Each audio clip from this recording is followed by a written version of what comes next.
Executive heads of international financial and trade organizations informed participants attending the ECOSOC 2011 high-level segment on Education for All on its second day on the current economy and the overall state of the world economy and its implications on development factors, including education and employment for the achievement of the United Nations Development Agenda, noting that the economy is recovering, currently growing at a rate of 3.3% and projected at 3.6% for 2012, but remains fragile.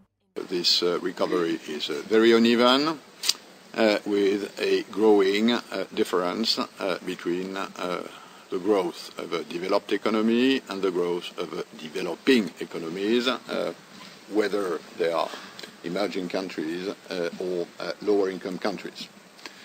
And this is fully reflected on the trade side. A large part of the rebound of trade flows and of the course we have today is due to the differential of growth between emerging countries and developed countries. We are telling the countries that we need to be more balanced. We still need to, countries need to be able to compete.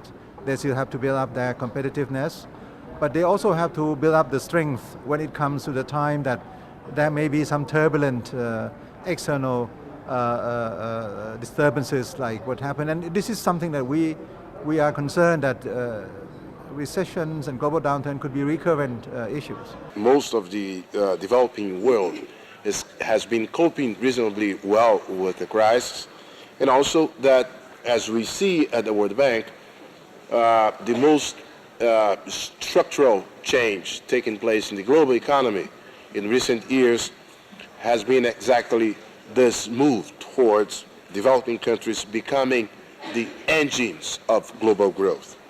Xia Zukang, Under-Secretary General for the UN Department of Economic and Social Affairs, said that it will take another 4 to 5 years for employment to reach 2008-2009 pre-crisis levels and that more poor people are in vulnerable jobs, adding that the resurgence of rising food prices forced the world's poor populations into extreme poverty. The World Bank had reported back in February that 44 million people have been forced into extreme poverty since June last year by food inflation. In this kind of very, I would say, unique period of recovery, with one group recovering faster and developed countries slower, then we really need some hard thinking how to sort of, enhance or strengthen the international partnership. Quite fragile still. We cannot say that it's a very sustainable tendency, but we hope it will be. But if you look at the reasons for this recovery, and if we go back and see at similar cases in countries that have excelled, I would say, most in this world and have progressed immensely, these are those countries who have invested in education and in health. Development goes together with education. You cannot spread the education all over the world if you are not able to increase the development of particularly the developing countries. So that's why these battles go together, and we should face both of them with the same intensity. Pascal Lamy, Director General of the World Trade Organization, also noted the importance of global trade for economic recovery, but warned against protectionist measures that might cause political turbulence and have a negative impact on the economy.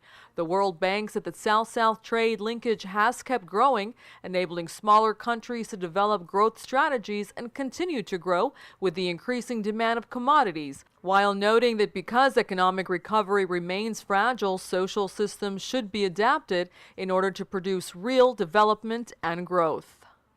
Experts noted that sustainable growth and development will require more balanced income development strategies, whereby prosperity is shared and therefore making it sustainable. Afaf Kanja for South-South News at the United Nations, reporting from Geneva, Switzerland.